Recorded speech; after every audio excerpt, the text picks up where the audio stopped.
المرة هذه باش نعمل عصيدة زقوق بالقمح الكامل والسكر الطبيعي، عصيدة صحية ومفيدة. أولا ناخذ كيلو زقوق من نوعية جيدة، نغسله عدة مرات بالماء حتى لين تتنحى عليه الأتربة، ومن بعد نحطه على الغربال نسقطره، من بعد نخليه يشيح في الشمس. بعد ما شاح الزقوق نعرجه على نار هادئة، لكن رد بالك تحرقه. الزقوق هذا نوعية جيدة. من بعد نزيد ننظفه نقيه، نحي منه شوية أعواد ونعاود نغربله. من بعد نحطه في الماء باش يتنفخ، باش من بعد نرحيه. بعد ما نزلله من الماء نرحيه على مراحل، وكل كمية نحط فيها ملعقة أكل ماء باش نسهل عملية الرحي ونسايسه على الماكينة. لكن يلزمك ترحيه مليح مليح، وين ترحيه يطلع لك كمية وافرة من العصيدة. وهذا شكله لازم يكون بالقوام هذايا. ومن بعد نحطه في لتر ونصف من الماء، نحله في لتر ونصف من الماء ونغطيه ونخليه يرتاح لمدة 4 ساعات.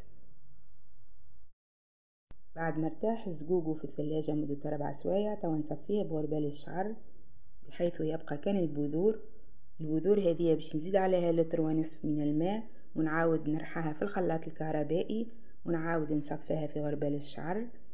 يعني مجموع الماء اللي حطيته في الزقوق هو 3 لترات من الماء. بالطبيعة البذور هذه اللي فضلت انتهى، ما عادش تصلح، اللب متاعها ما عادش موجود. على الكيلو زقوق حطيت 700 جرام من دقيق القمح الكامل. علاش 700 جرام؟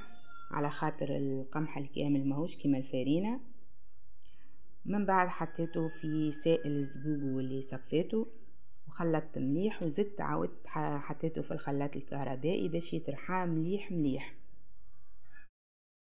كمية سائل الزقوق اللي تحصلت عليها قسمتها على 2 أواني، خاطر من بعد باش نعدل فيهم كمية السكر. بديت بالآنية الأولى هذه، حطيتها على نار أقل من المتوسط وبقيت نفرد في العصيدة. كيف تشوف لك عابر هذوما ميسالش واصل عملية الفردان، ما تخافش تو يتنحاو.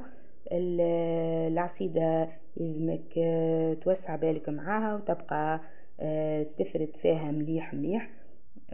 وقت اللي تشوف العصيدة بقبقت، وإذا كان عقدت لك زيد شوية ماء. الماء يلزم بشوية، ما تحطش كمية وافرة تخاف لا تولي لك جارية برشا. من بعد العصيدة وقت اللي تسمار وتكحل حطيت فيها 250 جرام سكر فريكتوز، هذا سكر صحي. بالنسبة للآنية الأخرى حطيت فيها 150 جرام فقط، على خاطر فما شكون عنا ما يحبش ياكل السكر.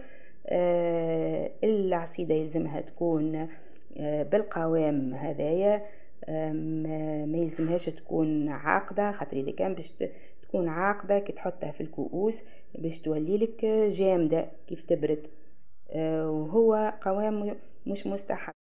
وهيك طابت. نحط لتر حليب يسخن مليح ونخفق 2 أصفر بيض مع 120 جرام سكر. هذوما نخفقهم مليح مليح حتى لين القوام يولي أبيض. من بعد نحط 2 ملاعق أكل نشا والحليب السخون ونحرك فيسع ونحطه على النار ونبقى نحرك، ما نوقفش على التحريك. نحط قطرات من الفانيليا ونبقى نحرك. يلزم الخليط ما يكونش عاقد برشا.